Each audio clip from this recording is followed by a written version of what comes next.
On this episode of Balls and Brew, I just think Field of Dreams is an overrated baseball movie. how much does it actually have to be a good movie? Why would I share my strategy with you? Exit 34B, you know where I'm at. I'm in Michigan City. What? So I traded the number one pick in baseball. It's a great movie to kick off a film festival.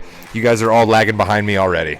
I don't know if you guys know this or not, but Denzel Washington's pretty good. That's why there are no trades. None of us knew what the hell we were doing.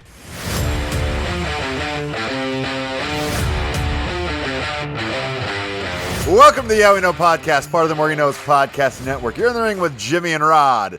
Rod, what could you quite possibly be hot about tonight? I'm hot about the fact that I caught COVID-19 and I have a fog over my brain. And if I have any hot, wild wrestling takes this evening, it is because COVID-19 is ravaging my system right now. I failed to get my bivalent booster, so I reap what I sow. All right, that's what I'm hot about tonight, Jimmy. How about that for an opening? Oh, that's great, Rod. I'm glad you're okay. Chris King, how are your COVID symptoms? Are you okay? Is that the one thing that's not wrong with you? Yeah, I have not had COVID. I have not had a shot either or been vaxxed. We are on the road to Wrestlemania. We are extremely excited because we have finally figured out that Bray Wyatt's not going to be at WrestleMania. We're not going to have to see any of that. There's a lot going on behind the scenes with Bray Wyatt. Obviously, we hope that everything is okay mentally and physically with him, but it does not look like he will be on the show. Bobby Lashley is a man without a match right now, and if I'm Bobby Lashley, Rod. Yeah, if I'm Bobby Lashley, I come out and I fight both Omos and Brock Lesnar, right? I just show up with the fake Money in the Bank briefcase and I just say, let me in this match. You know what? And just and then almost just walk out of the ring. Just leave. Just go. That's not what we're here to talk about. We're here to talk about the big matches at Mania, and we finally got the match that we've been waiting for, that everyone knew was going to happen. We got the hug, we got the challenge, we got the acceptance. Chris King, Kevin Owens, Sami Zayn, brother and brother against Jimmy and Jey Uso, brother and brother. Are you excited for this matchup? It's about time. Like, they've been dragging their feet with this stuff. Like, and I am tired of the bloodline. I am tired of Roman Reigns. I need to see something change at the top of the ladder here in the WWE. I need to see some of these major belts start changing hands, because I've been back into this for a year. I have not seen tag belts change hands. I've not seen a Universal or even a Raw champion or a SmackDown championship belt change hands. That's a long time in the wrestling business for a fan to not see belts change hands. Essentially, all I've seen is women's titles, the U.S. title, and the Intercontinental title change hands. That's it. That's pretty weak as far as I'm concerned. If the WWE continues this going, where the bloodline is still going to keep all these belts after WrestleMania, I may have to start watching AEW. Okay, well, that is a bad word on this podcast, I believe. Rod, he does bring up a very good point, though. For those fans who have been around a year, they have just seen the bloodline take over. I think that's a good thing, but coming from his perspective, I can see where he's coming from. Thoughts on that, Rod? Chris out here advocating for the return of the 24/7 title just so he could see belts change hands here. Goodness gracious, what are we talking about? Listen, I'm going to again quote a great 80s metal song. You don't know what you got till it's gone. All right. Everybody's screaming for the end of the bloodline, and I'm completely on the other side of it. Keep the bloodline going. It's one of the best gimmicks there is out there. You're always ready for the beast to be toppled. And you know what? You're going to say to yourself, I'm sick of seeing the beast not get toppled, but you're going to line up every time to see if this next opponent is the one who can finally topple the beast. I am absolutely on the edge of my seat anytime Roman Reigns fights against somebody. I'm absolutely interested every time. I'm like, how are they going to turn this into any kind of an interesting storyline? And somehow they always manage to land the plane. Give me Roman Reigns for as long as he wants to keep wrestling. Give me Jimmy and Jay for as long as they want to keep wrestling. Those dudes are absolute pros. I love the bloodline. I can't believe that we are calling for the bloodline to be ended by Cody Rhodes. They don't even necessarily need to be ended. I just don't want them to keep the belts any longer. That's where I'm at, because I have yet to see a Roman Reigns match except for Clash at the Castle against McIntyre, where I actually had an inkling that he may lose the belt.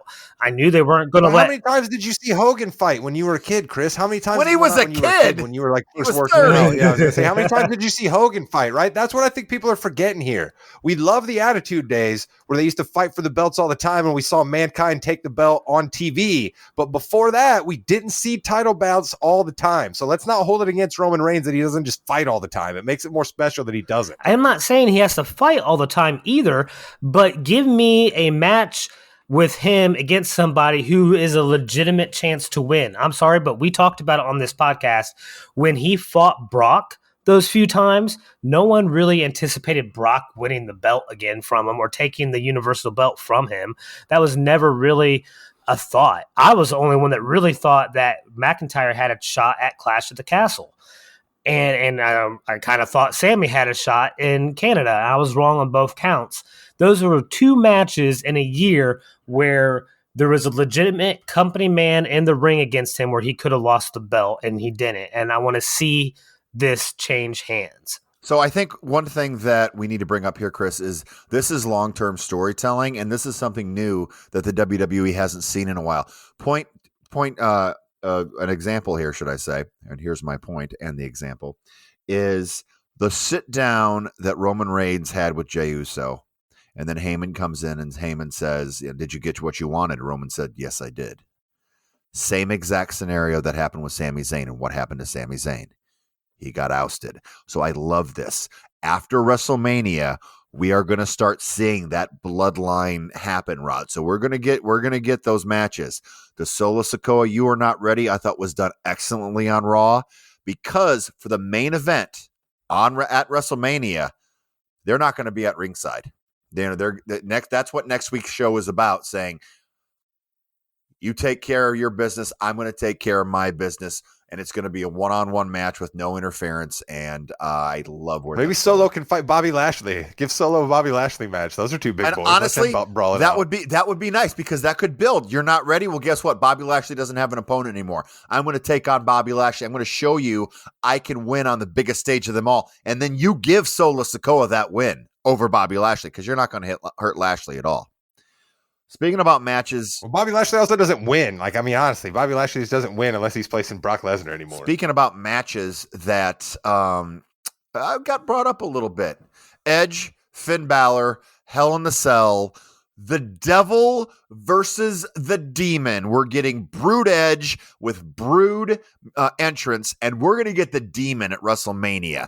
That is going to be an outstanding entrance. I think it's going to be a really solid match, and Edge is going to put Finn Balor over, and Finn Balor needs that, because guess what that could lead to then?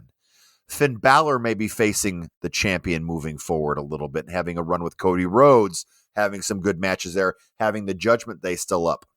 Yeah, Chris, are you even familiar with the Demon? Do you know the Demon that they're trying to summon? I'm not familiar with the Demon, but it's got to be better than what Finn Balor has been doing lately. You shut your mouth.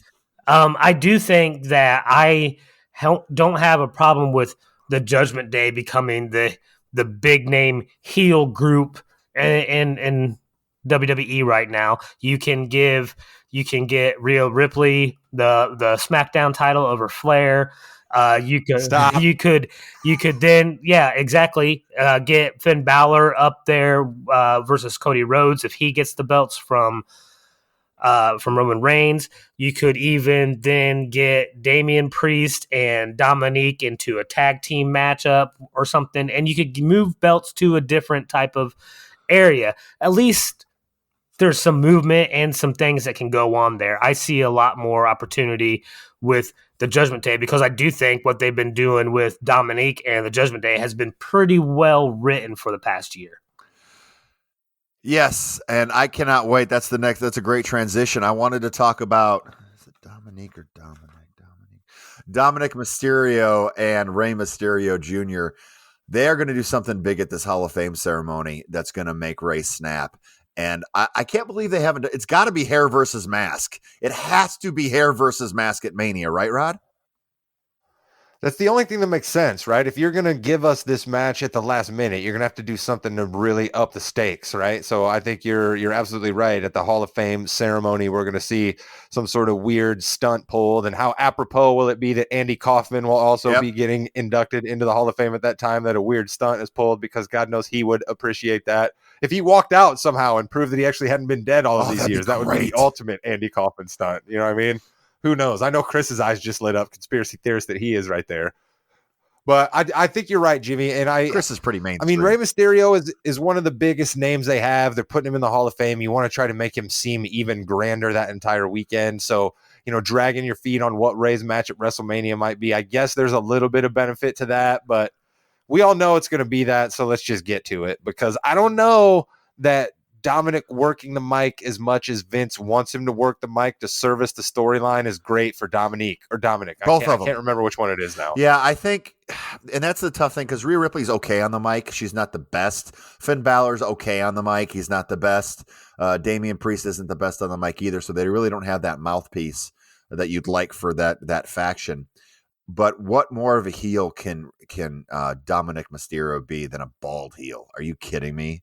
Oh, that would be fantastic. So a lot of stuff coming up for WrestleMania. We've had the card kind of cemented here for a little while. Some matches that I've gone back and forth on. This 6-person between the Party Crashers, Bayley, Lita, and Trish. I'm getting kind of cold on that a little bit. Yeah. It'll be a good match. I mean, they're all good in the ring together. Will it? I think it'll Jim, be fine. Are you really willing to guarantee that to our listeners? If we're going out of 5-star, we're looking at 2.5 to 3-star match. So I think that's fine. Man, I'm just worried about what Lita and Trish are going to be able to pull off, Jim. I really am. I really am worried about what Lita and Trish are going to be able to pull off, because here's the other thing I worry about. You talk about how you have ring rust in their situation. I think that Dakota and Io have a little bit of ring rust in that they haven't worked with these people that much, right? These guys were NXTers. They don't have any familiarity really with Becky that much at this point. They certainly don't have any with Trish and Lita, and their timing is just not as great as you want it to be at times, right? They look a little bit like, okay, I got to be here for this move. And then you add that with ring rust. I think we're going to see a lot of botch spots. We could. And I think this is definitely like a second match on day one type of feel to it for that one. The first match on day one better be the newly formed triple threat for the Intercontinental title between Gunther, Drew McIntyre, and Sheamus. That is going to be, as they say, a banger. I cannot wait for that, Chris King. That's one of the most anticipated matches that I have. I'm big on Sheamus. I'm big on McIntyre. I don't like Gunther or Imperium, so I am fully invested in this match. I really want McIntyre to get a belt. I will not be unhappy, though, if Sheamus gets it either. But that should be, like you said, a banger, because all three of those guys are technically great in the ring. They can work a long period of time, and they can put on a show. Rod, this is another one of those matches where any one of the three can win, and you can see the storylines going forward. Obviously, if Sheamus or Drew win, the other person then goes after them. Maybe you move Gunther up to that main event level with Cody Rhodes for a nice little summer run as well. So a lot of things can happen in this match, Rod.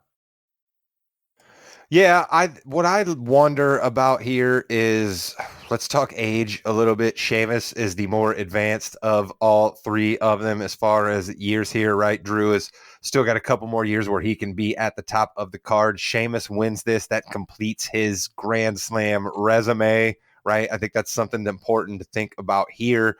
I also think you keep talking about Cody's opponents.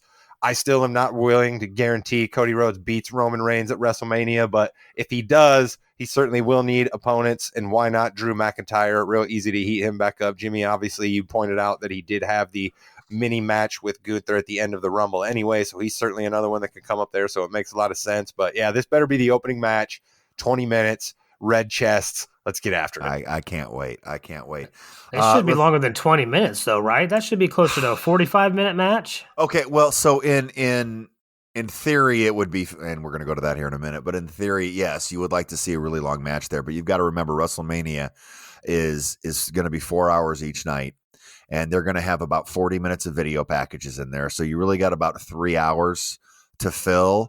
and they're going to give the main event whatever that is. And I'm assuming it's going to be Charlotte and Rhea. They're going to give that a longer than it probably that match is a solid 25-minute match. I think they're going to probably give that a 35-minute match for that one. I could be completely off there. So you just got to kind of. Are you sure, Jimmy? Because you always talk about how Charlotte Flair doesn't want to wrestle. Are you sure that she's going to be willing to give them 35 minutes at WrestleMania? Well, Because you like to complain about the best female wrestler of all time not wrestling, one of your most insane takes. Yeah, well, but it's 35 minutes, and that's going to bring her total up for the year to 65 minutes. So I think she'll be fine, Rod. She's still under that hour and a half minute mark there. But anyway, so I think that we're not going to get a 45-minute. We're going to get 20-25. I think Rod was pretty solid on that. Man, I don't care about Austin Theory. I don't care anything about him, and I'm sorry. You're not supposed to, though. And I don't. But here's the thing, Chris and Rod. I don't even care if he gets his ass kicked by Cena, and that's not good. At least with the Miz. But you're not the biggest John Cena guy either. I don't have any problem with John Cena, but I'm not the biggest guy ever. Chris, as someone who is still relatively new, are you excited to see John Cena wrestle at WrestleMania? The only thing that makes me excited is that maybe I'll get to see him beat Theory's ass.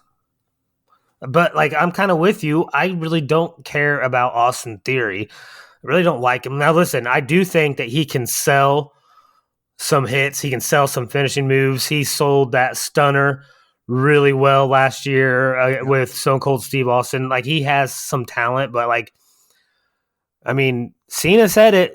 We don't believe in him because he doesn't believe in himself. I mean, he doesn't move the needle for me. Rod, who's winning this match? Theory. Okay. Is he going to win clean? No, because he's a heel right now, so he's not going to win clean, right? And you want to try to keep John Cena's, appearances up a little bit, so there's no way he can just have a clean loss on his back to Austin Theory at WrestleMania. But you also gain nothing. Yeah, and this is going to mark John Cena, I think, 21st year wrestling.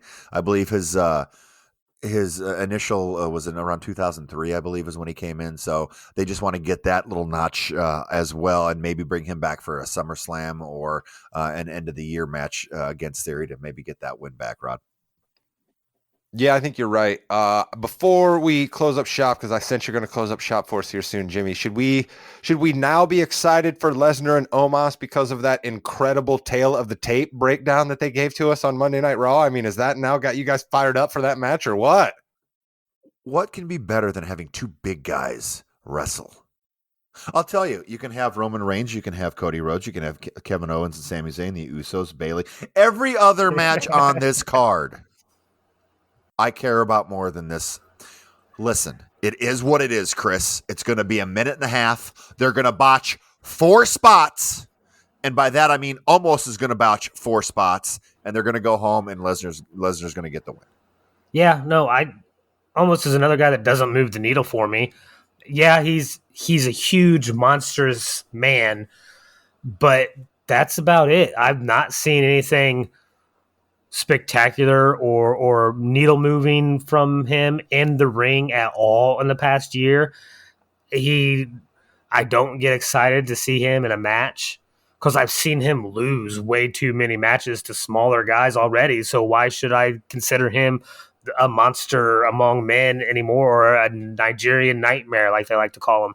He doesn't move the needle for me. So yeah, let me see Brock Lesnar come in 2 minutes, give him an F5 and get out.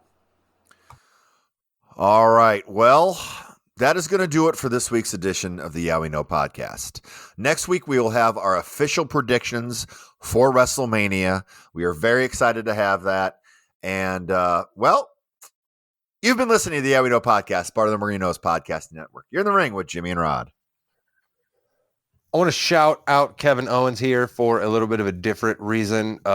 Safe driving is very important, and Kevin Owens really laid it out for everybody in his segment there when he was storming out of the arena on SmackDown with Sami Zayn. He put his seatbelt on, he left the parking lot, and he signaled before he even turned that direction. I thought that was just chef's kiss to you guys for showing proper vehicle safety in the midst of a wonderful bro love storyline.